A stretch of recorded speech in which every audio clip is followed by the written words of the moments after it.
Whenever you see a headline about some massive cyber attack, it's always screaming about the data that was stolen or the initial cleanup costs. But what if that's not even close to the real story? Today, we're going way beyond the breaches to uncover the true, often hidden, price of hacking. So let's just start with that one central question. What is the actual price tag on a major state-sponsored hack? Now, you might be thinking about fines or maybe the cost to fix the broken systems, but the reality is those numbers, they're just the tip of a very, very big and very dangerous iceberg. I mean, look at a number like this, $425 million. That's the settlement Equifax had to pay after its huge 2017 breach. It sounds like an absolutely enormous sum, right?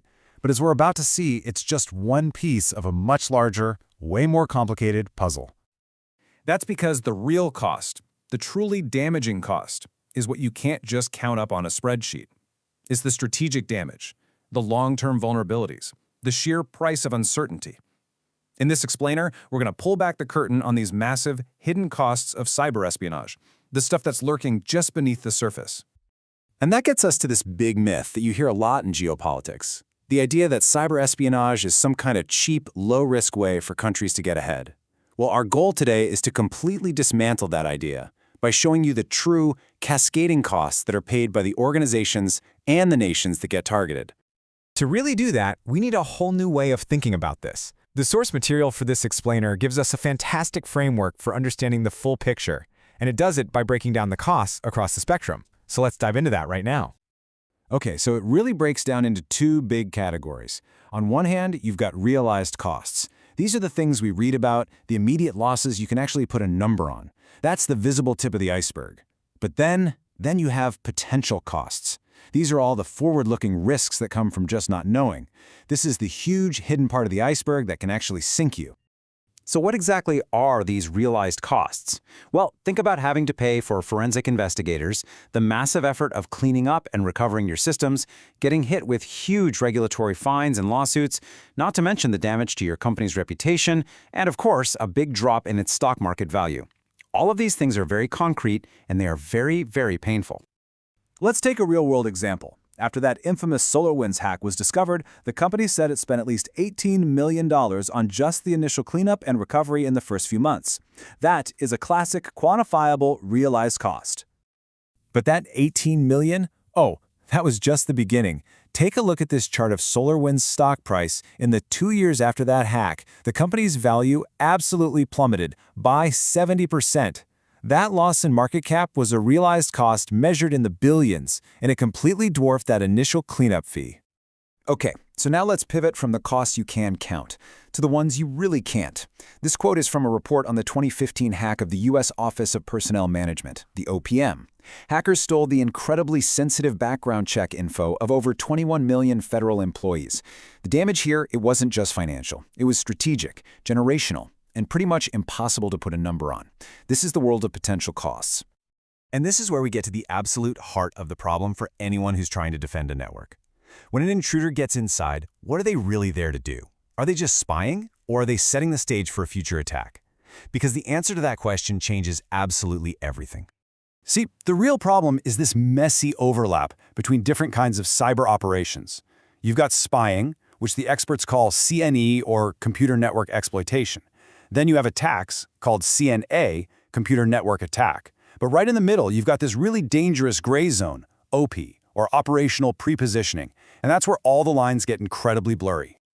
All right, let's break these down. CNE, computer network exploitation, is basically what we think of as spying. An attacker's goal is to get in, grab some information, and then get out without anyone noticing. You know, they're after secrets, intellectual property, that kind of valuable intel. Classic spy stuff. But OP is different. The goal here isn't just to steal data, it's to prepare the battlefield for later. The attacker's getting footholds, they're mapping out the network, and they're setting up the ability to degrade, deny, or just plain destroy systems down the road.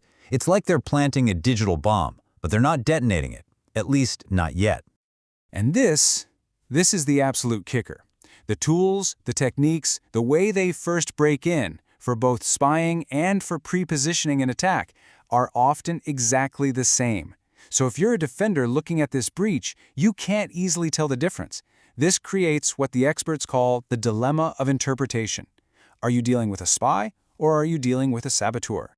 Now, this dilemma, this fundamental uncertainty about what the attacker really wants, it isn't just some theoretical problem. No, it has a massive, real-world price tag attached to it. It creates what are known as the twin challenges. First up is distinguishability, which is just the sheer difficulty of figuring out what an attacker is really up to, and just as important is adaptability.